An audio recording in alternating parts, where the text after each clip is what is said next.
সাফা পাহাড়ে চাপলেন, ডাক দিলেন ইয়া মাসারাল কুরাইশ।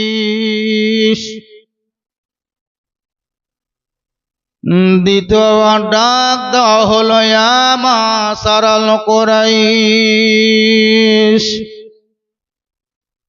তৃতীয়বার ডাক দেওয়া হলো ইয়া মাসারাল কুরাইশ। গোটা মক্কার মানুষকে ডাক দেওয়া হয়নি, গোটা মক্কার মানুষকে বলা হয়নি, শুধুমাত্র কুরাইশ বংশের মানুষ যারা ছিল তাদেরকে আমার নবী ডাকলেন, মানে ঘরের লোককে ডাকলেন। নিজের বংশের মানুষকে নবী ডাকলেন সাফা পাহাড়ের নিকটে। নবী আমার সাফা পাহাড়ের উপরেই চেপেছিলেন, তিনার বংশের লোক যারা ছিল সব জন এসে জমা হলো। নবীকে জিজ্ঞাসা করেছিল, হে আল আমিন মোহাম্মদ, ডাক কেন তুমি দিয়েছ বলো, ডাক দেওয়ার কারণটা তুমি আমাদেরকে বলে দাও। ওই তদানীনকালে মক্কার মানুষেরা শুধু নয়, কুরাইশ বংশের মানুষ সহ সবাই যেন ইসলাম কাকে বলে আদৌ তারা বুঝতো না বা জানতো না। দেবদেবীর পূজা তারা ওই পিরিয়ডে করেছে, ইসলাম কাকে বলে এটা তাদের মধ্যে জ্ঞান ধারণা ছিল না। আমার বিশ্ব জগতের নবী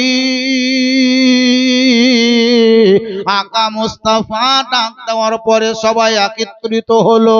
নবীকে জিজ্ঞাসা করা হলো, হে আল আমিন মোহাম্মদ বলো, কেন তুমি আমাদেরকে ডেকেছো একবার বলে দাও। আল্লাহর নবী আকা মুস্তাফা তিনি বললেন, ওগো আমার বংশের মানুষেরা শোনো, তোমাদেরকে আমি ডেকেছি তার কারণ হলো এটা, জমি জায়গা ভাগ বন্টন করবো তার জন্য নয়, বাগান গোলা ভাগ বন্টন করবো এই উদ্দেশ্যে নয়, পাহাড় পর্বতকে ভাগ বন্টন করব এই নিয়ত তোমাদেরকে আমি ডাকিনি।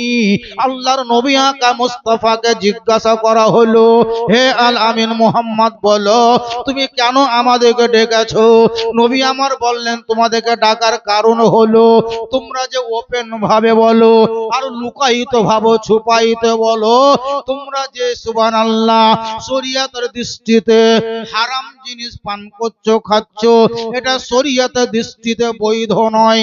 মদ্য পান করা জায়েজ নয়, শরাব পান করা জায়েজ নয়, জুয়া খেলা জায়েজ নয়, তাস খেলা জায়েজ নয়। এমনকি তোমাদের হাতে তৈরি করা পাথরকে কেটে গাছকে কেটে মূর্তি তৈরি করার পরে তাদেরকে মাবুদ বলে মেনে নেওয়াটা এটা বৈধ বা জায়েজ নয়। সর্বপ্রথম নবী বুঝালেন, বাদ দাও, আমি যেটা বলছি ওটাই করো। সর্বপ্রথম নবী আমার যে কাজটা করার জন্য বললেন সেটা হলো কালেমা তাইয়্যিবা লা ইলাহা ইল্লাল্লাহু মুহাম্মাদুর রাসূলুল্লাহ। পড়ো তোমরা মুসলমান হও। এই যে নবী মুসলমান হও বলে প্রচার করলেন, নবী মুস্তাফার দ্বারাতে খোদার হুকুমে ইসলাম সম্পর্কে যত দূর দেওয়ার উনি দিয়ে দিলেন। গোটা মক্কা মদিনার লোক ইসলামের সঙ্গে জড়িত। নবী যেটা বলেছেন সেই যুগের মুসলমান ওটাই করেছে। জোরে বলেন সুবহানাল্লাহ। নবী যেটাই বলেছে ওই যুগের লোক ওটাই করেছে। তার মানে কারা করলো? সাহাবায়ে কেরাম যারা তারা করেছে। নবী মুস্তাফাকে যারা নবী বলে মেনে নিলেন তিনারা হয়ে গেলেন সাহাবিয়ে রাসূল। নবী মুস্তাফার অনুসরণ অনুকরণ ইত্তেবা যিনারা করেছেন তিনারা হচ্ছেন সাহাবায়ে রাসূল। জোরে বলেন সুবহানাল্লাহ।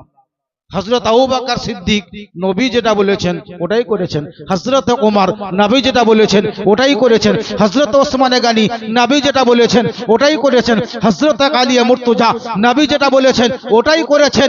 হে মুসলমান তাবেঈনগণ ওটাই করেছেন। সাহাবায়ে রসুলগণ ওটাই করেছেন, তবে তাবেঈনগণ ওটাই করেছেন, আউলিয়ায়ে কেরামগণ ওটাই করেছেন। তার মাঝে বোঝা গেল নবী মুস্তাফার যুগে, নবী মুস্তাফার পিরিয়ডে, সাহাবায়ে কেরামের নেতৃত্বে, সাহাবায়ে কেরামের যুগে, সাহাবায়ে কেরামের পিরিয়ডে আমার রাসূলুল্লাহ যেটাই বলেছেন ওটাই তিনারা করেছেন, আর ওটার উপরেই তিনারা অটল।